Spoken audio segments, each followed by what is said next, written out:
জি Bangla serial প্রেমীদের জন্য রইল চমক। 2023-এ জি বাংলার সেরা ধারাবাহিকের খেতাব পেল কোন ধারাবাহিক? বাংলা বিনোদন চ্যানেলগুলিতে প্রতি বছরই আসে নতুন নতুন ধারাবাহিক।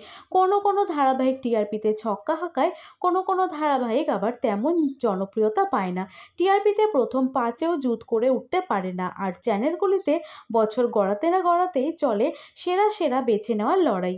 দর্শকরাই ভোট দিয়ে ঠিক করেন পছন্দের চ্যানেলের কোন ধারাবাহিক যাবে অন্য চ্যানেলের ধারাবাহিকগুলির সঙ্গে যুঝতে।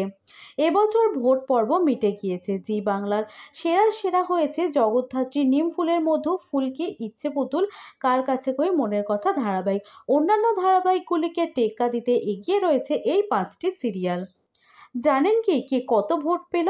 পঞ্চম স্থানে রয়েছে কার কাছে কই মনের কথা। অর্গানিক স্টুডিওর এই ধারাবাহিক টিআরপিতে জায়গা করার পাশাপাশি মানুষের মনেও জায়গা করে নিয়েছে। এই ধারাবাহিকের প্রাপ্ত ভোট সংখ্যা 290। চতুর্থ স্থানে রয়েছে ফুলকি। অল্প কয়েকদিনের মধ্যে জনপ্রিয় হয়েছে ফুলকি। এই সিরিয়ালের প্রাপ্ত ভোট সংখ্যা 368।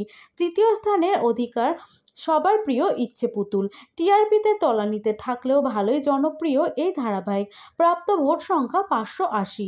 অপরদিকে 1450টি ভোট নিয়ে দ্বিতীয় স্থানে রয়েছে বেঙ্গল টপার জগদ্ধাত্রী। ব্লুজ প্রোডাকশনের এই সিরিয়ালটি আবারও বাজিমাত করেছে।